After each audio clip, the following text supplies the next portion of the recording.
Throughout history, humanity has always feared knowledge could not control.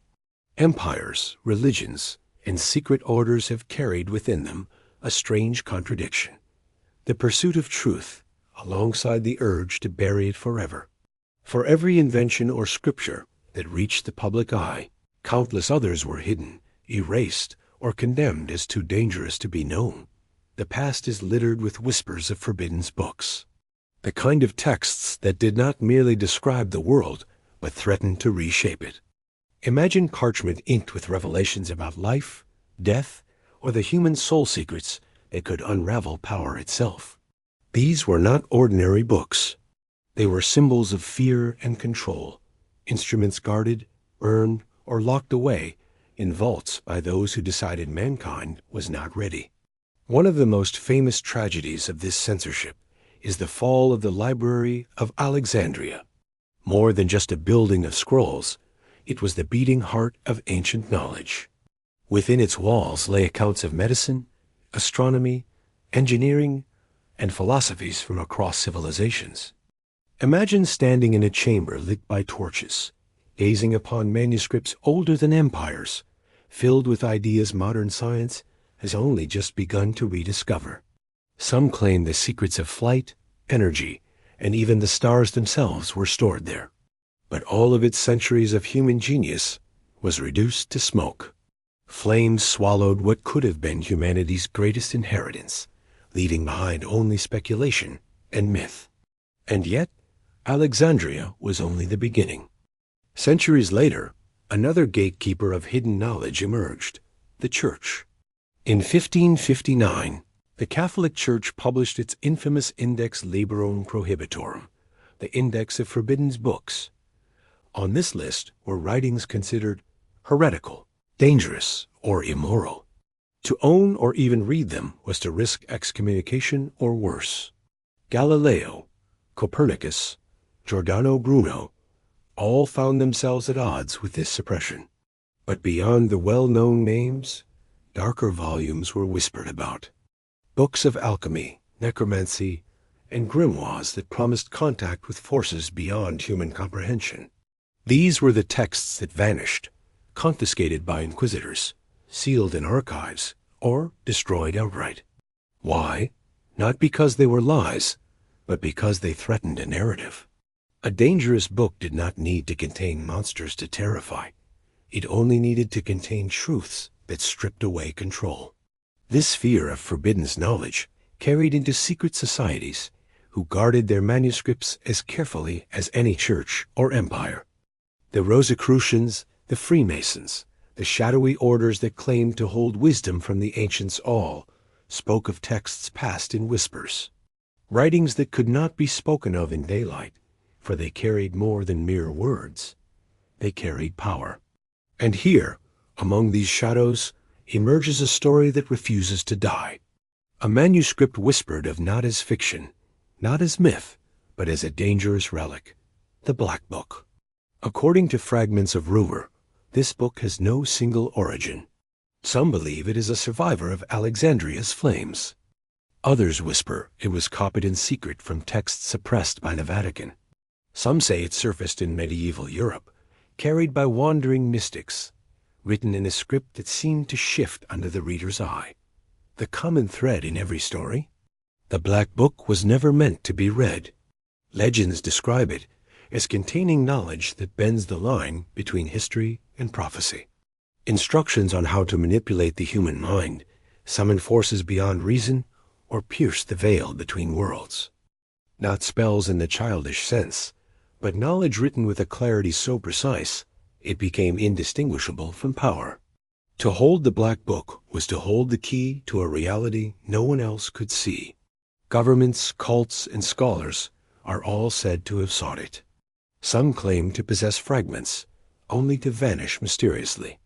A scholar in Prague, who reportedly translated 2 pages, was found with his eyes blackened as though burned from within.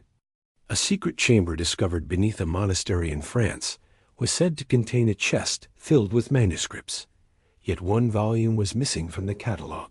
And in the 20th century, rumors emerged of Nazi officers searching libraries and churches across Europe for what they called Das Schwarzbuch. Of course, skeptics argue it is nothing more than a myth stitched together from humanity's long obsession with forbidden knowledge. But if that were true, why does the name resurface across centuries and continents, always carrying the same chilling theme that this book is not safe for human eyes? The truth is, whether or not the Black Book exists in physical form is almost irrelevant. What matters is what it represents, the idea that certain truths are so explosive, so destabilizing, that those in power would rather see them erased than shared. Every great civilization has carried its own version of this manuscript, hidden or destroyed before it could reach the masses. The Mayan codices burned by conquistadors, the heretical texts locked in the Vatican's underground vaults, the grimoires sealed in private collections, never to be studied openly. Over and over, knowledge has been treated not as humanity's birthright, but as a dangerous fire one that must be guarded from the very people it might liberate. And yet, no matter how many libraries burn, no matter how many indexes are written, the whispers return. Humanity cannot resist the pull of forbidden knowledge. Perhaps that is the true story of the Black Book, not whether it physically exists, but whether it represents a secret we are still not ready to face. Because if such a manuscript does exist, even in fragments, it is not a question of if someone will uncover it. It is only a matter of when. It begins not with words, but with symbols lines that curl like serpents, characters that resemble familiar letters, but bend into forms that resist meaning. Every page feels alive, as if the ink itself refuses to surrender its secrets. To the untrained eye, these writings appear like nonsense, a chaotic mix of languages and signs. But behind that, chaos lies in tension. This book was never written for the many. It was written for the few. The ancients understood something modern readers often forget. Knowledge was power, and power demanded protection. So they locked their wisdom in ciphers, a language within a language. At first glance, one might think it's simply code, but it is more than that. The layering of tongues, Babylonian numerology, Egyptian hieroglyphs, Hebrew gematria, and alchemical shorthand created a labyrinth only the initiated could walk through. If you could not decipher the symbols, you are never meant to touch the knowledge. One of the most infamous examples is the Voynich manuscript, a book that has resisted every attempt at decryption. Its pages are filled with unknown plants, stars, and circular diagrams that hint at cosmologies no historian can confirm. Despite centuries of study, no one has cracked its code. Some believe it is gibberish. Others suspect it was designed precisely to outlast every attempt, ensuring that its secrets remain hidden until the right reader is born. Then there is the Book of Soyga, discovered in the library of John Dee, the Elizabethan mathematician and occult philosopher. Its tables of numbers and encrypted texts seemed incomprehensible, but Dee believed they held the keys to angelic communication. When a scholar in our own era finally decrypted its codes with the help of computers, what emerged was unsettling fragments of ritual knowledge, instructions for invoking celestial beings, and warnings against misuse. Even in partial translation, it whispered of doors better left unopened. Across medieval Europe, grimoires often adopted similar disguises. These books did not simply contain spells or invocations. They wrapped them in coded diagrams, astrological alignments, and symbolic alphabets. A single word could be replaced with a sigil, a phrase scattered across pages or hidden in acrostics. Some manuscripts even wove their secrets into illustrations, demanding not only literacy, but symbolic intuition. To read such a text was to undergo a trial one that filtered out the unworthy. But why go to such extremes? The answer is simple: survival. Empires fell, religions clashed, and rulers outlawed what they could not control. If a book contained ideas too dangerous for the age mathematics that challenged doctrine, recipes that bordered on poison and pure, or philosophies that placed humanity at the center of creation, that only secrecy could protect it. Encryption was not just a way to hide knowledge. It was a way to preserve it across centuries, waiting for the right time to be revealed. Imagine the hand of the scribe moving slowly over parchment, not just writing but concealing, twisting wisdom into a puzzle. To those outside the circle, it appeared harmless. To those inside, it was a map. In many cases, even possessing such a book was a crime punishable by death. Yet the manuscripts survived, traveling in whispers from monastery to monastery, hidden in vaults, resurfacing when humanity was once again hungry for forbidden truths. There is also a more haunting possibility, that the secrecy was not only about human persecution, but about something darker. Some traditions claimed that knowledge itself was alive, that certain formulas, if read by the uninitiated, could awaken forces they could not control. Codes, then, were not simply barriers, but safeguards, like locks placed on a weapon too powerful for casual use. In this view, the manuscript was less a book and more a container keeping what was inside from escaping. The layering of codes reflects this fear. Take alchemical manuscripts. Sulfur was not written as sulfur, but as a dragon devouring its own tail. Gold was not gold, but a circle with a dot at its center, echoing the sun. Mercury might appear as a cross topped by a crescent. These were not just metaphors, but active ciphers. Unless you belonged to the lineage of readers, you would see only drawings. But to those who knew, each symbol opened a door into secret chemistry and metaphysics. And still, centuries later, many of these manuscripts remain locked. The Voynich, unreadable. The Ripley Scroll, full of bizarre allegories. Even the Codex Seraphinianus, a modern creation, continues the tradition and encyclopedia of an impossible world, written in a script no one can interpret. It reminds us that secrecy is not just about hiding, it is also about seduction. We are drawn to the unreadable because it reminds us there is more to reality than we can explain. Every coded page whispers the same promise, that truth exists, but only for those willing to seek it, risk for it, and perhaps even sacrifice for it. In this way, the book becomes a living test judging the worthiness of each reader who dares to enter its labyrinth. Those who fail see only madness. Those who succeed may find illumination or something they wish they had never uncovered.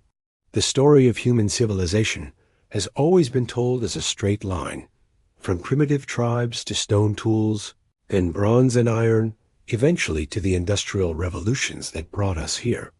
But scattered across the ruins of our past are fragments that challenge that story, fragments that whisper of knowledge far too advanced for the time. These are the remnants of a science we are told should not exist, yet they do.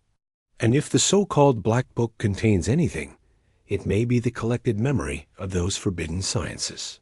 One of the most enduring examples lies buried in the deserts of Iraq, the so-called Baghdad Battery. At first glance, it looks unremarkable, a clay jar with a copper cylinder and iron rod. But when reconstructed, it functions like a galvanic cell, capable of producing electricity 2,000 years before Benjamin Franklin ever flew his kite. Was it merely a curiosity, or did ancient craftsmen harness energy in ways we've forgotten? Skeptics dismiss it as coincidence, but the design is too precise, too deliberate to ignore. And it wasn't alone. In Egypt, chemical traces inside certain tombs suggest that artifacts were coated with electroplated metals. To replicate that process requires an electrical source. How could artisans working centuries before the so-called birth of modern science achieve something we only rediscovered in the 19th century? Unless they weren't inventing it at all, only preserving a knowledge passed down from somewhere older, perhaps from civilizations erased by time. Then there is the enigma of Greek fire. A weapon so feared that it turned the tide of empires, and yet its recipe has been lost for over 1,000 years. Witnesses described liquid flames that clung to water, that could not be extinguished by sand. that burned with an unnatural intensity. The formula was a guarded state secret of Byzantium, but some historians suspect it was far older, possibly inherited from earlier Mediterranean cultures. What kind of chemical mastery could produce such terror in an age without chemistry? Was it science or sorcery masquerading as technology?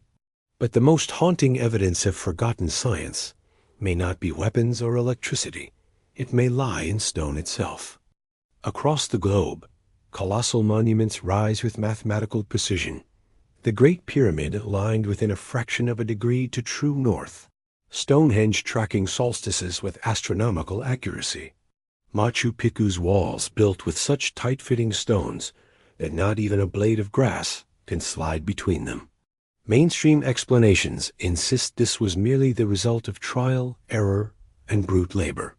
Yet sacred geometry encoded in these sites hints at something far deeper, a mastery of proportion, resonance, and energy flows that modern physics is only beginning to investigate. Resonance itself seems to appear again and again. And megaliths at Saqqara, massive stone boxes weighing tens of tons, ring like tuning forks when struck. Certain chambers inside the pyramids amplify sound in a way that feels engineered, not accidental.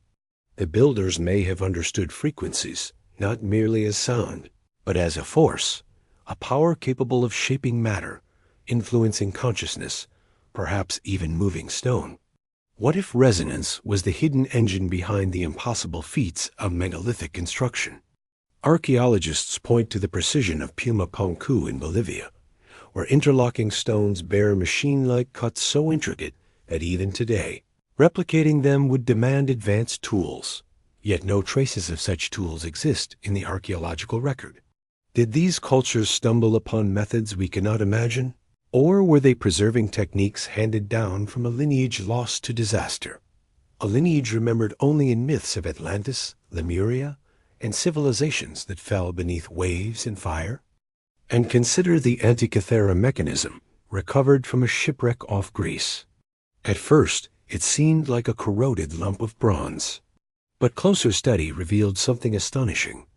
A clockwork computer built with gears of stunning complexity, capable of tracking the movements of planets, eclipses, and stars with mathematical precision. It dates back over 2,000 years, yet it rivals the precision of Renaissance craftsmanship. How does a primitive culture produce a machine so advanced that nothing like it would appear again for more than a millennium? The Black Book, if real, may be a record of such devices, ensuring the continuity of knowledge across collapses and dark ages. Patterns emerge when these anomalies are viewed together. Electricity in Mesopotamia, chemical warfare in Byzantium, precision engineering in the Andes, astronomical computers in ancient Greece. These are not random coincidences. They are scattered fragments of a greater whole, hints of a hidden lineage of science. Knowledge that surfaced briefly in one place, then vanished, only to reappear centuries later under a different name. Why would knowledge appear and disappear in this way? One answer is that history is not a straight line, but a cycle. Civilizations rise, accumulate knowledge, and fall, their secrets scattered like embers in the ruins. The survivors preserve fragments in rituals, myths, and symbols, waiting for a future people to uncover them again. If the Black Book exists, perhaps it is not a book at all, but a vault of memory, a record meant to ensure that even after catastrophe, the knowledge of the ancients is never fully lost. And still, the most unnerving question remains. How much of what we call modern discovery is merely rediscovery? The harnessing of electricity, the manipulation of chemicals, the alignment of structures with celestial bodies, the use of resonance to move matter. All these threads lead back to mysteries carved into stone, etched into forgotten artifacts, or buried beneath myth. Perhaps the Black Book does not simply catalog these sciences, but explains them, the missing formulas, the true principles behind the enigmas of the past.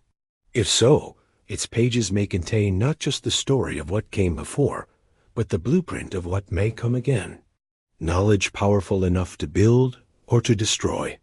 Knowledge once thought divine, but which was always human, waiting for us to remember. Power has always been more than armies, more than gold, more than thrones. For centuries, rulers and seekers of knowledge have pursued something older, something dangerous, hidden in rituals whispered about in shadowed halls. These were not the harmless charms of folk magic, nor the prayers of the faithful. They were precise, deliberate, and perilous acts meant to bend reality itself, rituals that promised dominion over spirits, fate, and the human soul. Among the earliest traces, we find the incantations of Sumer. Clay tablets carved with cuneiform describe rites where names of gods and demons were invoked not for worship, but for control. To the untrained eye, these lines might seem like prayers, but within them lay instructions when to speak, what to offer, how to draw the circle. At their core was the idea that sound, symbol, and sacrifice could rewire the unseen structure of the world. As centuries passed, this knowledge traveled like contraband. It re-emerged in medieval Europe, bound into grimoires. The most infamous among them was the Lemegeton, or the Lesser Key of Solomon, a book that catalogued spirits like a military ledger. 52 entities, each with their name, their powers, their signs, and the precise ritual needed to summon them. To call upon one was not a matter of faith. It was a negotiation, often sealed with blood, oaths, or offerings. The practitioner believed they were entering into a contract as binding as any written in law. To us today, it might sound like the realm of fantasy. But to medieval minds, these rituals were a technology. Just as alchemists tried to refine metals into gold, necromancers and thurgists tried to refine will into command. And rulers, those hungry for unshakable authority, were eager to employ them. Kings and popes publicly condemned such practices, yet in secret, many courtiers sought out magicians. A ruler who could harness ritual could claim divine favor, strike fear into enemies, and project an aura of inevitability. Blood, of course, played its part. In nearly every culture, from the Sumerians to the Aztecs, blood was seen as the ultimate fuel, a bridge between mortal and divine. In the European tradition, sacrifice shifted away from the public spectacle of animals or humans and became more symbolic cuts across the palm, drops into the circle, the idea that one's life force was being pledged to seal a bargain. To wield power, something had to be given. Nothing came freely. But not all rituals were about summoning spirits. Some were about transformation of the self. Theurgy, practiced quietly in late antiquity, was not demonology, but a method of elevating the soul, of imitating the gods to step closer to their power. Chanting, fasting, complex meditations, all were woven into a philosophy that blurred religion and magic. In this sense, rituals were not about commanding demons, but about reshaping the human mind. To a theurgist, the ritual was a machine that reprogrammed reality, beginning first within the self.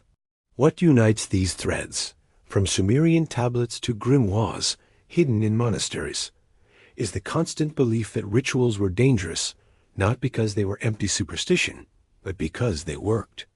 The practitioner was not asking for mercy. They were demanding a result. And for those who stood at the apex of power, emperors, generals, priests, that kind of certainty was irresistible. It is here that politics and ritual intertwine most sharply. During coronations, during wars, even during the founding of cities, rituals were staged that drew directly from these forbidden roots.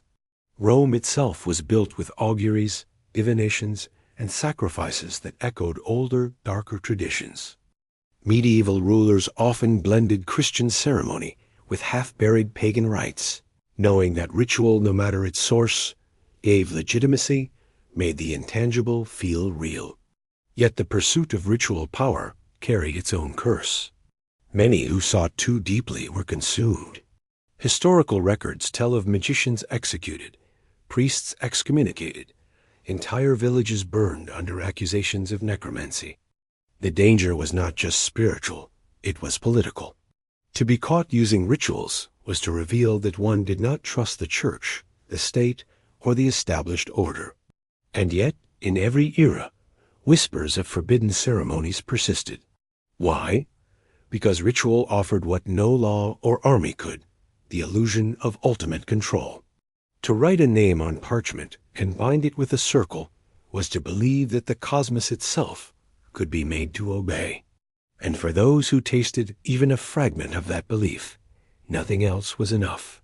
Even today, fragments of these traditions linger.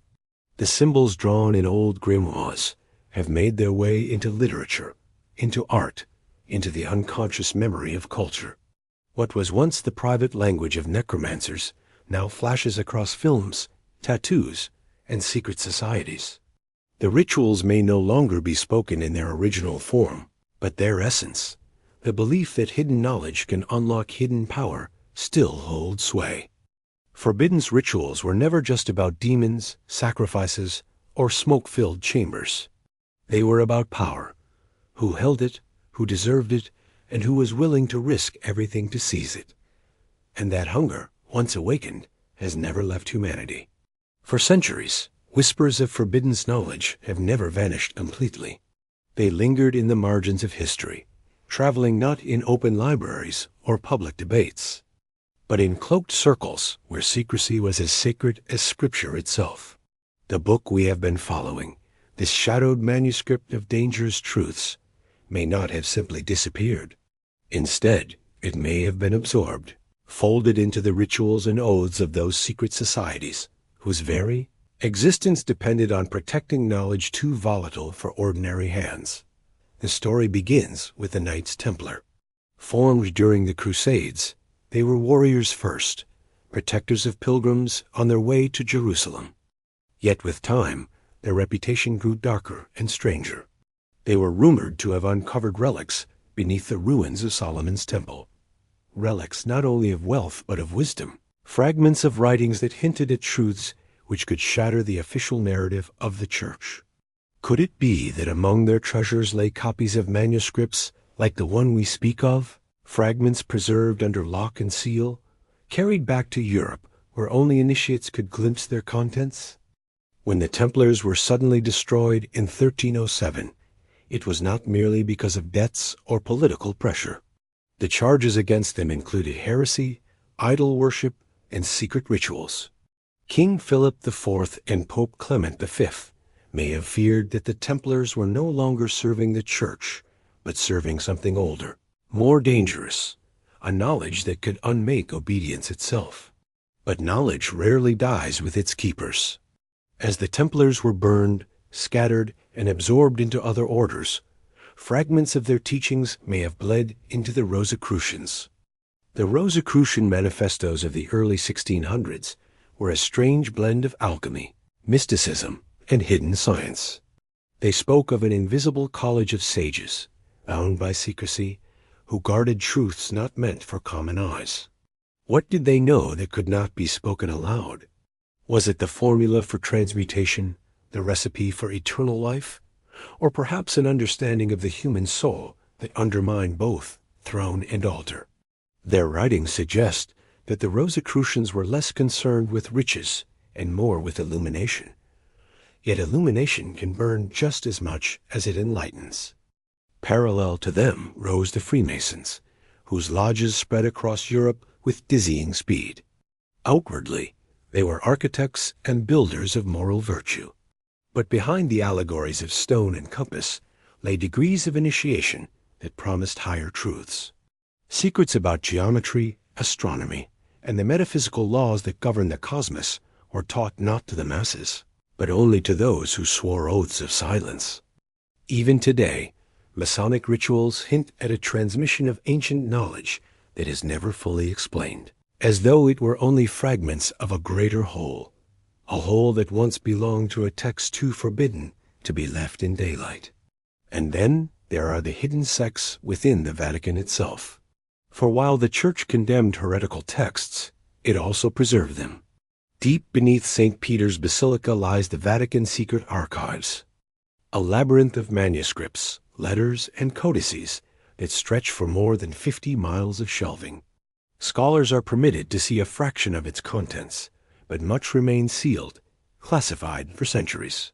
There are accounts of texts locked away indefinitely, works considered too dangerous to theology, too disruptive to doctrine.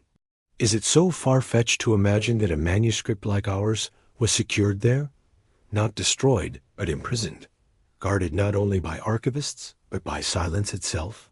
History offers tantalizing glimpses of these suppressions. In 1660, the scholar Giordano Bruno was executed not for violence, but for ideas, for suggesting that the universe was infinite, and that God's creation extended far beyond earth. What book had he read, or what whispers had he heard, that emboldened him to defy the Church's most guarded boundaries? His words sound less like invention and more like revelation, as though they had been drawn from a source that survived in the margins of secret orders. Likewise, in the 18th century, the Catholic Church issued the Index of Forbidden Books, a massive list of works banned from circulation. Yet even as these books were outlawed, copies were kept under strict watch. Knowledge was not destroyed. It was controlled, and those who attempted to smuggle it out often met strange fates. Scholars silenced, printers arrested, entire works vanishing from public record.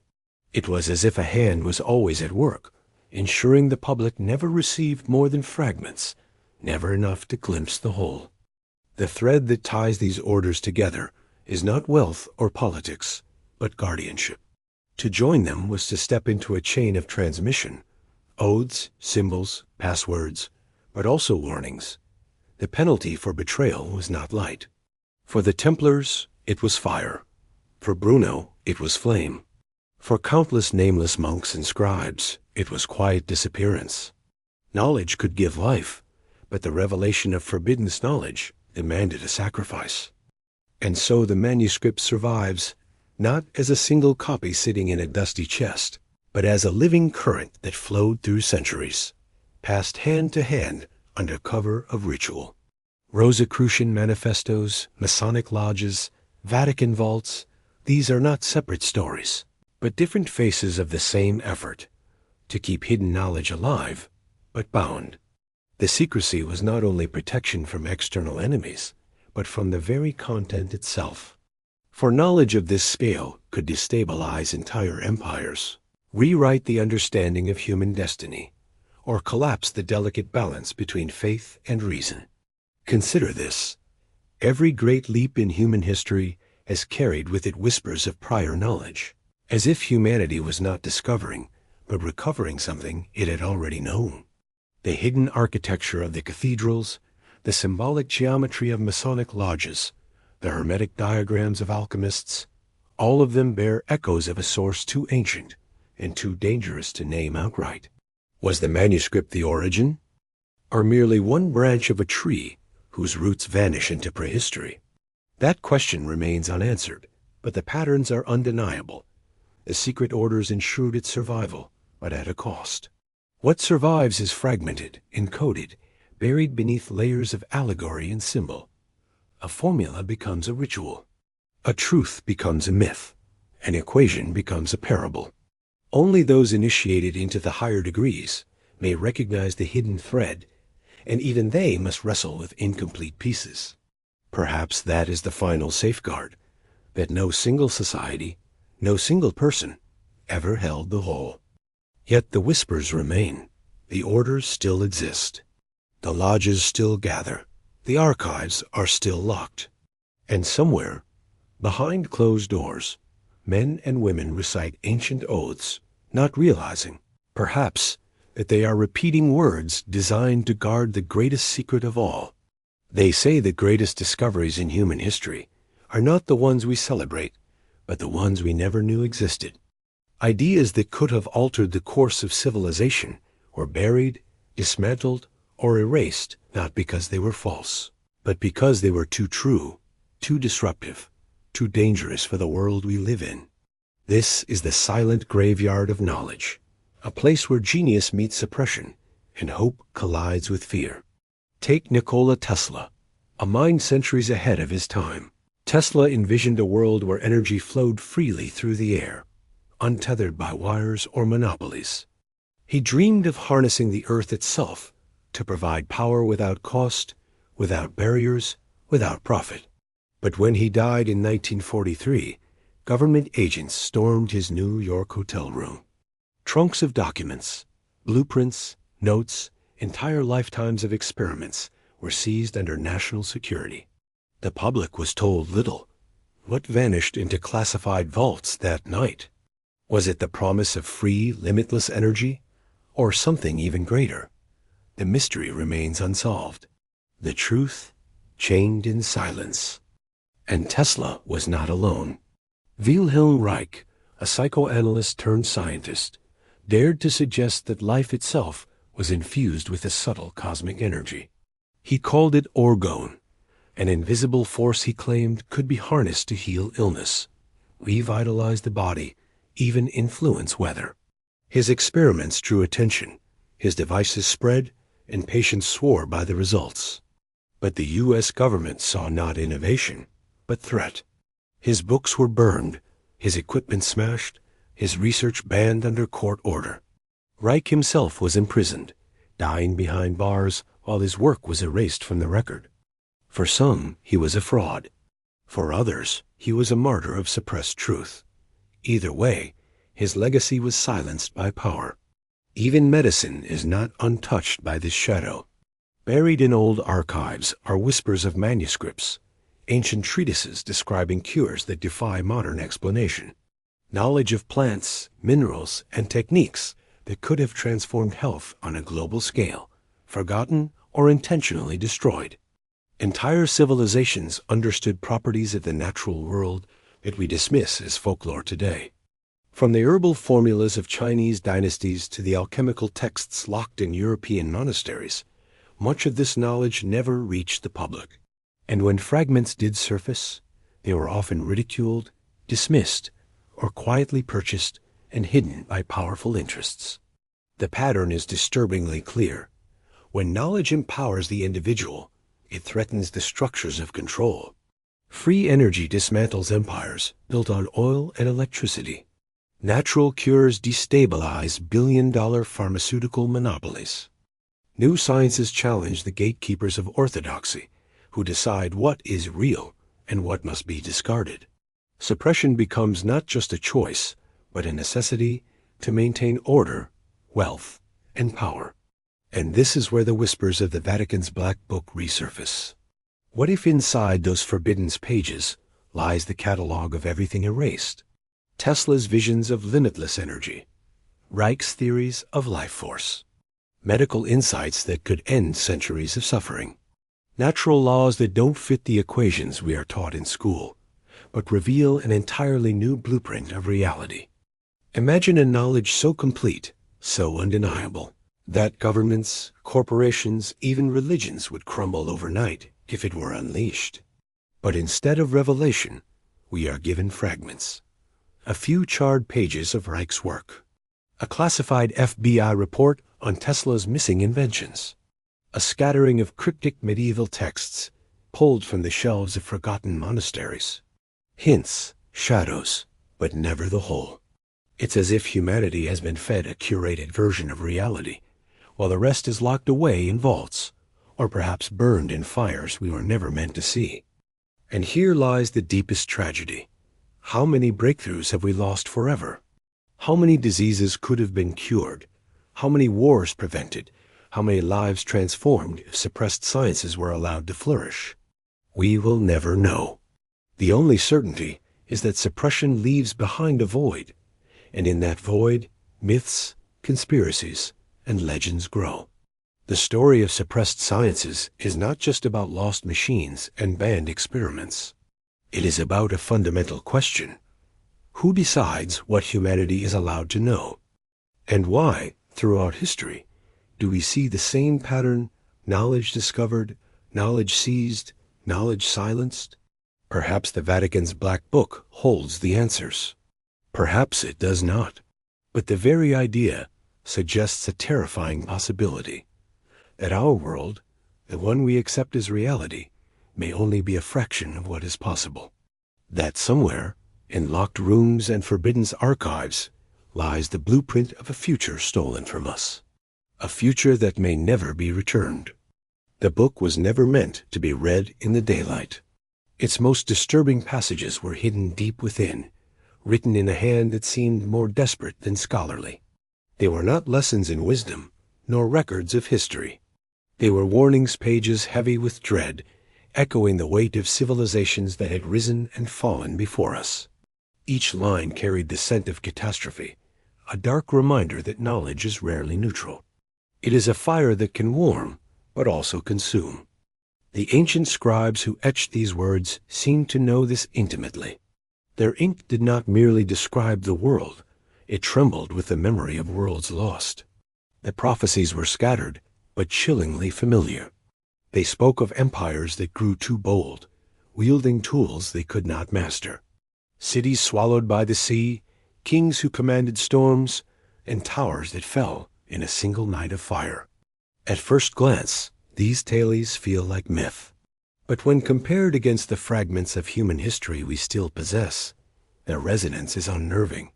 Think of the Dead Sea Scrolls, hidden away in desert caves. Beyond the religious texts and prayers, there were visions of wars so vast they seemed impossible, and a final battle where light itself would be devoured by darkness. Scholars often dismiss these passages as apocalyptic imagination. Yet here, in these forbidden pages, the same themes appear not in poetry, but in grim testimony. The Mayan codices, too, whisper of cycles of destruction. They speak of suns that had risen and died, of worlds drowned and reborn. One of their most haunting records foretold the end of an age, marked not by a slow decline, but by sudden collapse. When the Spanish burned most of these codices, perhaps they believed they were erasing superstition. But what if they were erasing a warning? A memory of what happens when humanity strays too far from balance. Even the apocryphal writings of early Christianity carried echoes of this fear. Books excluded from the official canon, the Book of Enoch, for instance, describe beings who came down to earth, granting forbidden knowledge. Humanity, armed with this power, descended into corruption and violence, and the flood was unleashed as both punishment and reset. Again and again, the same cycle. Knowledge given, misused, and followed by ruin. As the reader moves through the dark pages, the realization takes root. The book is less a guide and more a graveyard. A record of experiments repeated across centuries, across civilizations, each ending with the same conclusion. Humanity is not ready. The pattern is terrifying in its simplicity. Where there is hunger for limitless control, there is collapse. Where forbidden secrets are uncovered, disaster follows swiftly. But what makes these warnings unbearable is not their antiquity. It is their familiarity. The language, though cloaked in symbols, speaks of forces that sound eerily modern energies harnessed without restraint, voices amplified beyond borders, weapons that strike faster than thought. Were these visions of the past, or glimpses into a future that had not yet come? The scribes wrote with urgency, as though they knew they were placing a lit torch into the hands of strangers.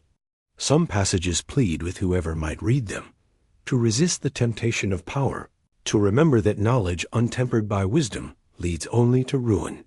Other passages are colder, resigned. They describe the fall of their own people with a chilling detachment, as though they knew nothing could alter the cycle. One line in particular haunts the margins. That which begins with wonder shall end in fire.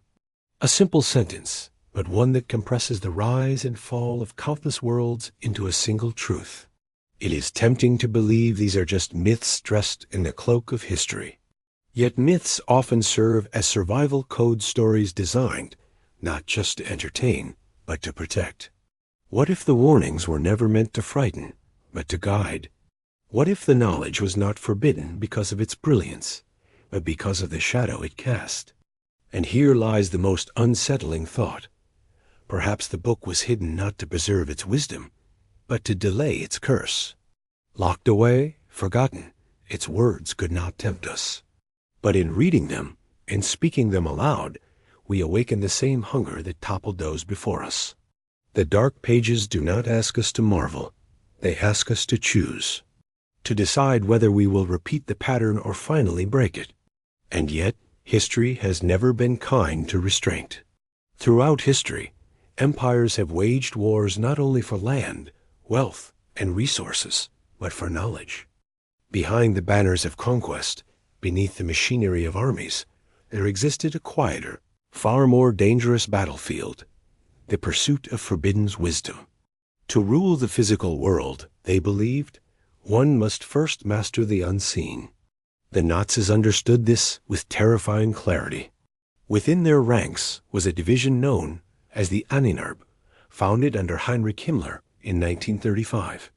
Officially, it presented itself as a scientific institute dedicated to uncovering the origins of the so-called Aryan race.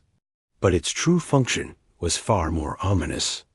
The Ahnenerbe dispatched expeditions across the globe to Tibet, the Middle East, even the icy reaches of the Arctic, searching not for mere artifacts, but for manuscripts and relics whispered to hold occult power.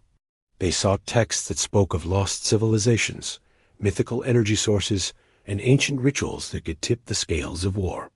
For the High Command, these were not fairy tales. They were strategic assets. While tanks rolled across Europe, Ahnenerbe agents pored over crumbling parchments, translating forgotten tongues, and cataloging every scrap of esoteric knowledge. It was an empire's attempt to weaponize myth. The unsettling question remains, did they find something? Entire crates of manuscripts vanished into the Reich's private archives, and when Berlin fell in 1945, many were taken by advancing Allied forces, never to be seen again. But the hunt did not end with the Reich's collapse. The Soviet Union quickly seized what the Nazis left behind. Stalin, paranoid yet fascinated with the occult, ordered his own teams to sift through these captured texts. KGB units and specialized scientific branches dug into everything alchemy, psychic warfare, even supposed blueprints for energy sources beyond conventional physics. For them, it was not superstition, it was survival. If there was even a fraction of truth in these relics, it could mean the difference between dominance and destruction in the looming Cold War. Within Soviet laboratories, experiments were conducted in secret facilities, where human subjects were tested for psychic potential, telepathic communication, even the ability to influence matter with thought alone. These projects were fueled by an almost desperate belief that hidden knowledge, preserved in forbidden manuscripts, could unlock superhuman capabilities. While Western science dismissed such ideas publicly, the Soviets invested in them privately, ensuring no possibility was left unexplored. And the West, in turn, could not afford to fall behind. In the United States, the CIA launched Project McCultry, ostensibly a program in mind control, but at its roots, a continuation of the same ancient hunt. Documents declassified decades later reveal that the CIA studied not just drugs and hypnosis, but manuscripts and reports captured from Nazi and Soviet archives. Among the findings were references to remote viewing, the ability to perceive distant places without physically being there. The program was developed into what became known as Stargate Project, a Cold War initiative where psychic spies attempted to gather intelligence beyond enemy lines without ever leaving a locked room. To the public, such stories sound like conspiracy theory, but buried in government vaults, the paperwork exists. Names, dates, budgets, all confirming that the hunt for forbidden knowledge did not die in the Middle Ages, nor with the Nazis, nor even with Stalin. It evolved, modernized, and continued under the most powerful governments in the world.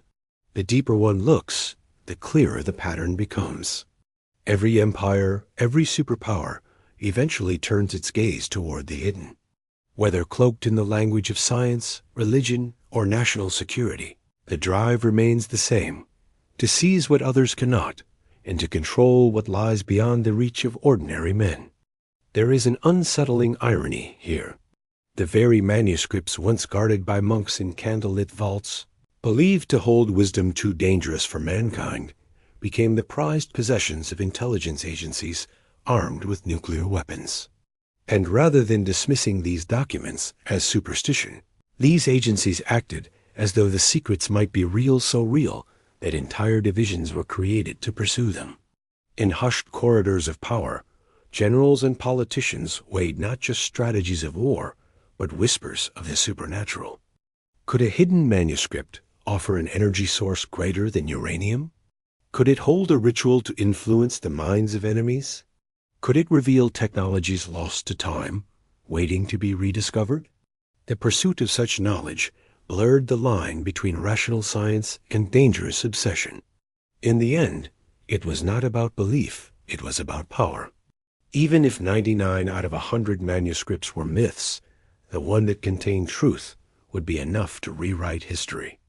And so, governments gambled with shadows, chasing after fragments of the forgotten, convinced that somewhere, in the dust of the past, lay a weapon that could not be matched.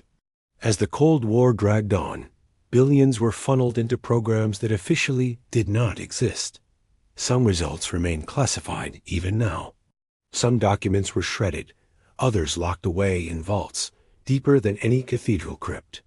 What remains in public record is enough to paint a haunting picture. The hunt never stopped. It merely changed hands. The hunters of knowledge wore many faces: Nazi scholars in foreign deserts, Soviet agents in frozen bunkers, CI apprentices in hidden labs. But all of them shared the same hunger. The belief that in lost manuscripts, in suppressed scrolls, in the cryptic words of the ancients, lay the power to bend the world to their will. And that hunger, perhaps, is the most dangerous force of all. For centuries, whispers of the Black Book have drifted through history like smoke visible in flashes, then gone again, swallowed by shadows. Its trail has always been elusive, never lingering long enough to be captured, yet never fully disappearing either. But as we trace its path to the present, one question becomes impossible to ignore. Who, if anyone, holds it now? Some say the Vatican knows.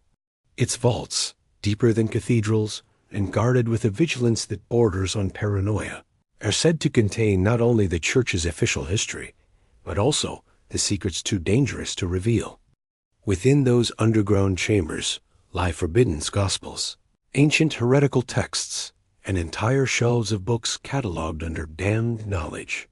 Could the Black Book, whispered to contain both prophecy and power, sit sealed behind those iron doors?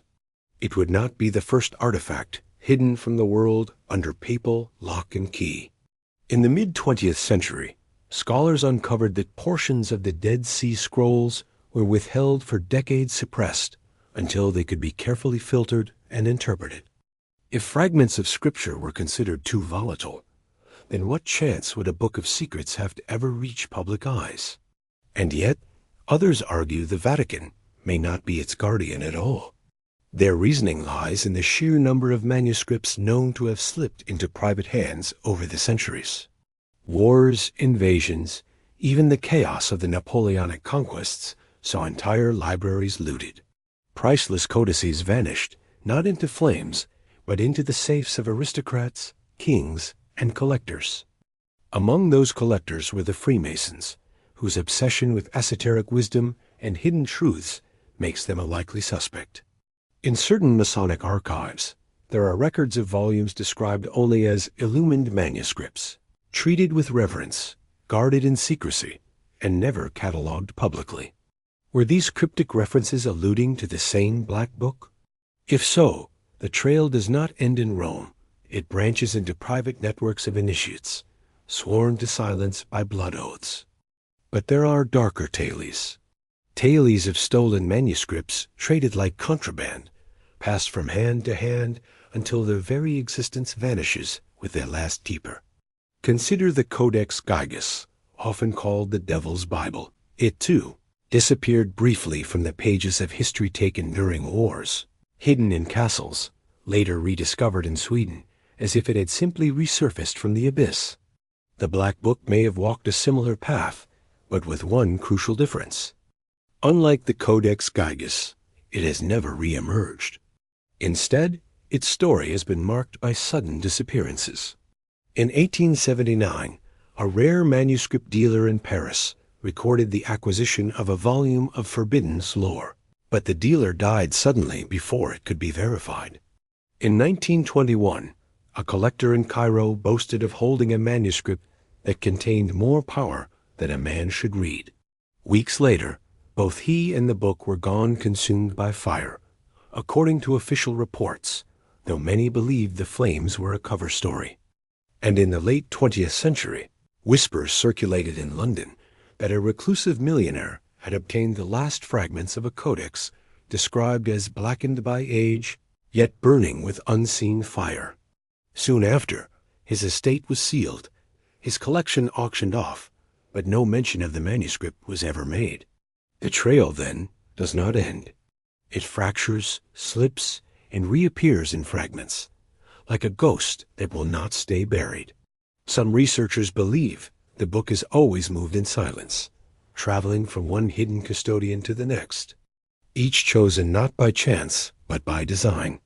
To them, it is not a relic locked away, but a living burden, passed down to those willing to guard its knowledge until the time is right. The question becomes not where it is, but who carries it now. Museums themselves have become part of the speculation. Behind the polished glass and carefully labeled exhibits lie storage rooms larger than the galleries themselves, warehouses where thousands of artifacts, uncatalogued or pending research, gather dust.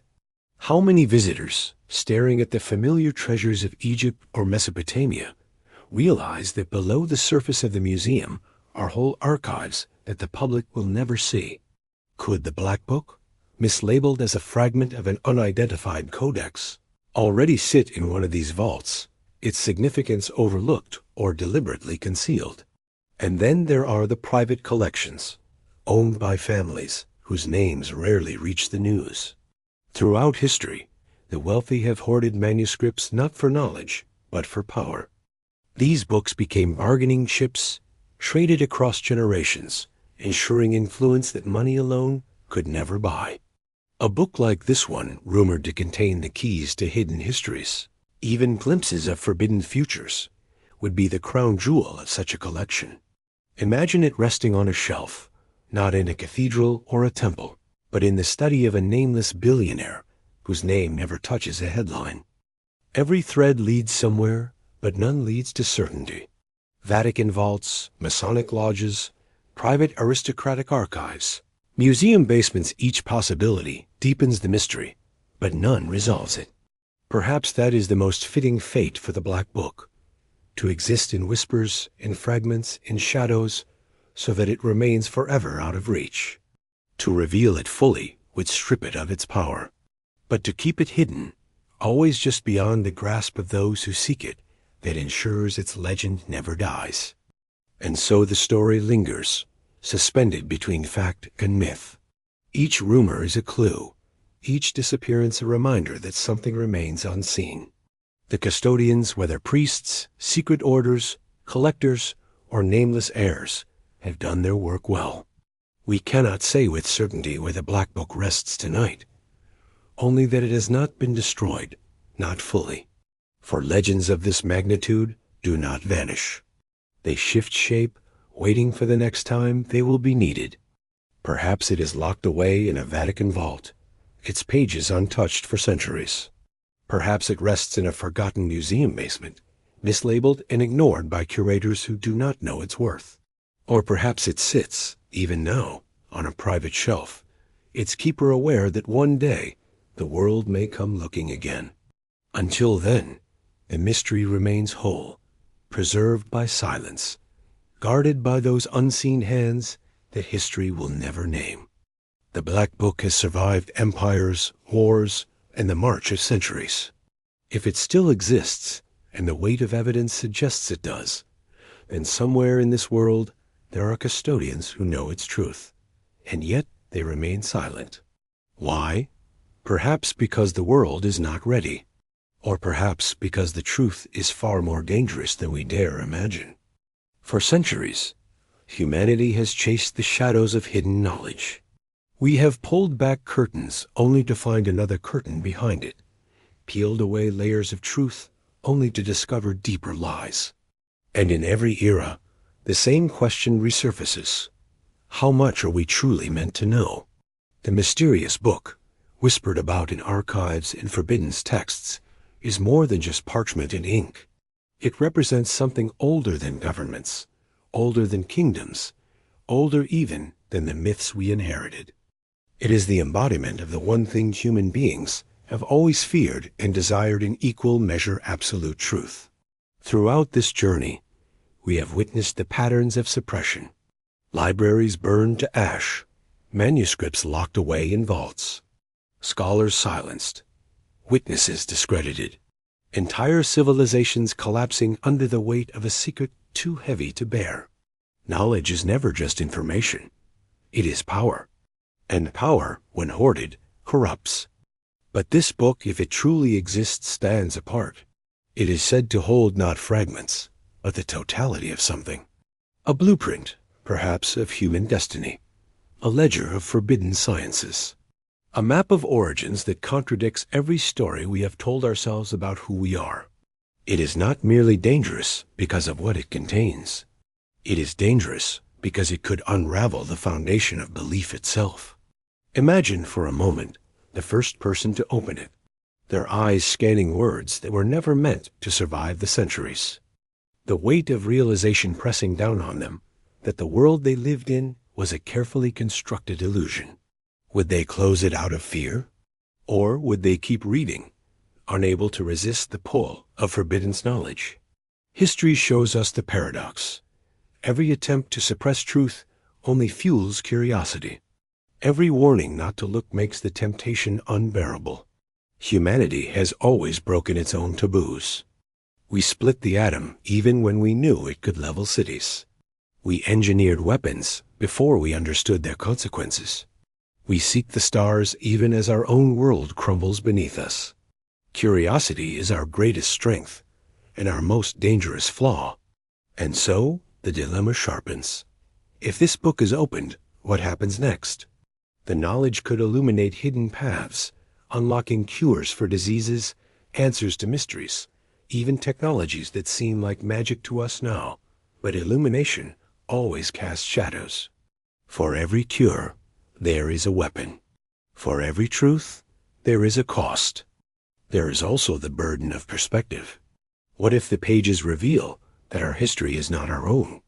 That civilizations before us had risen and fallen, guided or manipulated by forces we can barely comprehend. Would such a revelation unite us or shatter us? Would borders, religions, and governments survive the weight of that knowledge, or would they crumble into dust? We stand at the edge of a precipice. On one side is ignorance comfortable, safe, predictable. On the other side is truth chaotic, uncontrollable, irreversible. The question is not whether the book should be opened.